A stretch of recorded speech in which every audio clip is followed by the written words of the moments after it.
രാഹുൽ മാങ്കൂട്ടത്തിലെ അവിടെ നിന്ന് ആശുപത്രിയിൽ നിന്ന് പുറത്തേക്കിറക്കാനുള്ള ശ്രമം ഇപ്പോഴും തുടരുകയാണ്.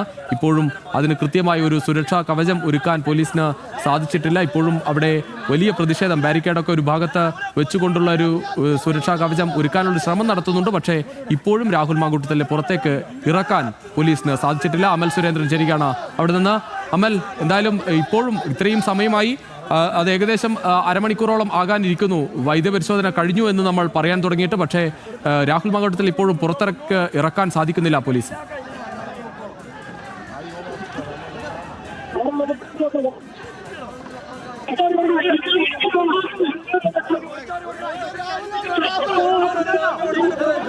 ഇത് കഴിച്ചിട്ട് വേണം പതിനാറ് ജയിലിൽ കിടക്കാൻ.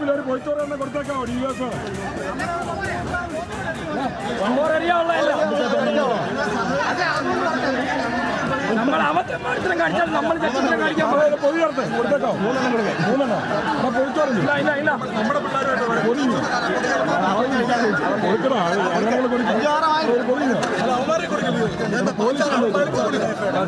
പോലീസുകാരെ കൊടുക്കാൻ പോവുകയാണ്. ഒരു പ്രതിഷേധ പൊതിച്ചോറ് തന്നെ. സാറേ, ഈ പൊതിച്ചോറ് കൊടുത്തേക്കണേ. സുരേന്ദ്രൻ അവിടെ നിന്ന് ശരിയാണ്. അമൽ, പൊതിച്ചോറുമായാണ് ഡിവൈഎഫ്ഐയുടെ പ്രതിഷേധം. നമുക്കറിയാം, പൊതിച്ചോറിനെ ഏറ്റവും മോശമായ രീതിയിൽ കേരളത്തിൽ അവഹേളിച്ച ഒരു നേതാവ് കൂടിയായിരുന്നു രാഹുൽ മാങ്കൂട്ടത്തിൽ. അതുകൊണ്ട് ഈ സമയം ഡിവൈഎഫ്ഐ അതിനൊരു മറുപടി നൽകിയാണ് പൊതിച്ചോർ ഉയർത്തിക്കുള്ള പ്രതിഷേധം. രാഹുൽ ഡിവൈഎഫ്ഐയുടെ സന്നദ്ധ പ്രവർത്തനങ്ങളുടെ ഭാഗത്തുള്ള പൊതിച്ചോറിന്റെ വിതരണത്തിനെ അങ്ങേറ്റം അഭികർഷപ്പെടുത്തുന്ന രീതിയിൽ ഇത് അങ്ങേറ്റ പ്രതിഷേധത്തോടെ ഡിവൈഎഫ്ഐ രാഹുലിനെതിരെയുള്ള കേസുകൾ ഉയർത്താൻ സമയം തൊട്ട് പൊതിച്ചോറുമായി എത്തിയിരിക്കുകയാണ്.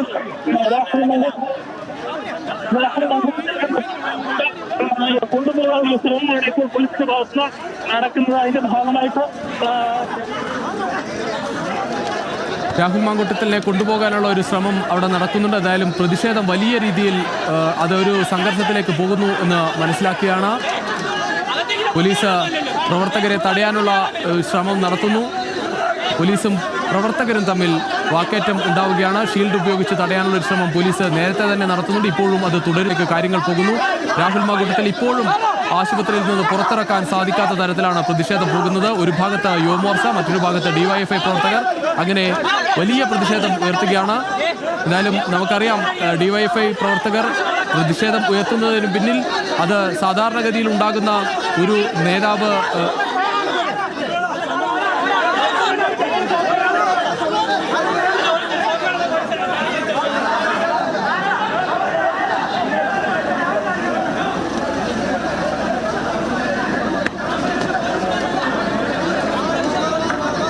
അമൽ സുരേന്ദ്രൻ ചേരുകയാണ് അവിടെ നിന്ന്. അമൽ, ഈ വലിയ പ്രതിഷേധം അത് ഒരു സംഘർഷത്തിലേക്ക് പോകുന്ന പോലെ തോന്നുന്നു. കാരണം പോലീസും പ്രവർത്തകരും തമ്മിൽ വാക്കേറ്റമുണ്ടാകുന്ന സാഹചര്യത്തിലേക്ക് പോവുകയാണ്. അങ്ങേയറ്റം അക്രമോത്സുകരായിട്ടാണ് രാഹുലിനെതിരെ പ്രതിഷേധിക്കുവാൻ വേണ്ടി ഡിവൈഎഫ്ഐയുടെയും യുവമോർച്ചയുടെയും ആളുകൾ, യുവമോർച്ചയുടെയും പ്രവർത്തകർ ഇവിടെ ജനറൽ ആശുപത്രി പരിസരത്ത് തടിച്ചുകൂടിയിരുന്ന രാഹുൽ വന്നപ്പോൾ തന്നെ അവർ പോലീസുമായിട്ട് വാക്കേറ്റവും കൂട്ടിത്തള്ളും, പോലീസിനെ ആക്രമിക്കാനും പോലീസ് തിരിച്ച് അവരെ പ്രതിരോധിക്കുവാനുമുള്ള ശ്രമങ്ങൾ ഇവിടെ നടന്നിരുന്നു. അതിന്റെ ഭാഗമായിട്ട് ഈ പ്രവർത്തകരെ എങ്ങനെയും ഇവിടെ നിന്ന് മാറ്റിയാൽ മാത്രമേ ഈ വാഹനവുമായിട്ട് രാഹുൽ മാങ്കൂട്ടത്തിന് സുരക്ഷിതമായിട്ട് മജിസ്ട്രേറ്റിന് മുമ്പിൽ ഹാജരാക്കുവാൻ പോലീസിന് സാധിക്കുകയുള്ളൂ. അതൊരു ശ്രമകരമായിട്ടുള്ള ദൗത്യം തന്നെയാണ്. ഏതായാലും ആ ഒരു ദൗത്യം ഏറ്റെടുത്തിരിക്കുകയാണ് പോലീസ് ഉദ്യോഗസ്ഥർ. എയർ ക്യാമ്പിൽ നിന്നുള്ള നിരവധിയായിട്ടുള്ള പോലീസ് ഉദ്യോഗസ്ഥരെയാണ് ഇവിടെ വിജയിച്ചിട്ടുള്ളത്. ഇവരുടെ കൊണ്ടുപോകുന്നതിന് യുവമോർച്ച പ്രവർത്തകരുടെയും ഡിവൈഎഫ്ഐ പ്രവർത്തകരുടെയും അടക്കം വലിയ രീതിയിലുള്ള പ്രതിഷേധം. ഈ ജീപ്പ് ഇവിടുന്ന് കയറ്റിയാൽ തന്നെ ഈ പ്രതിഷേധത്തെ ബേസിച്ചുകൊണ്ട് എങ്ങനെ പോകുവാൻ സാധിക്കും എന്നതെല്ലാം അങ്ങേയറ്റം സൃഷ്ടിക്കുന്ന ഒരു കാര്യം തന്നെയാണ് പോലീസ് ഉദ്യോഗസ്ഥരും. ഇപ്പോൾ ഏതായാലും വൈദ്യപരിശോധന കഴിഞ്ഞുവെങ്കിലും രാഹുൽ മാങ്കൂട്ടത്തിനെ എങ്ങനെ ഇവിടെ നിന്ന് കൊണ്ടുപോകുമെന്നൊരു ആശയക്കുഴപ്പത്തിൽ നിൽക്കുകയാണ്. വൈദ്യപരിശോധന ഏറെക്കുറെ കഴിഞ്ഞു എന്ന് തന്നെയാണ് നമുക്ക് മനസ്സിലാക്കാൻ സാധിക്കുന്നത്. പക്ഷേ അപ്പോഴും ഈ ആശുപത്രിയുടെ വെളിയിലേക്ക് അദ്ദേഹത്തെ കൊണ്ടുവരാൻ സാധിച്ചിട്ടില്ല. രാഹുലിനെ തിരിച്ചു കൊണ്ടുവരാൻ സാധിച്ചിട്ടില്ല. ഈ പൊതിച്ചോറ് കൊണ്ടുവന്നാണ് ഡിവൈഎഫ്ഐ പ്രവർത്തകർ രാഹുലിനെതിരെ പ്രതിഷേധിച്ചതെങ്കിൽ കരിങ്കൊടി പ്രതിഷേധവുമായിട്ടാണ് യുവമോർച്ച പ്രവർത്തകർ എത്തിയത്. പൊതിച്ചോറ് ഈ രാഹുലിനെ ഏൽപ്പിക്കണമേ എന്ന് പറഞ്ഞ് ഡിവൈഎഫ്ഐ പ്രവർത്തകർ പോലീസുകാരെ അടക്കം സമീപിക്കുന്ന ഒരു സാഹചര്യം ഉണ്ടായിരുന്നു.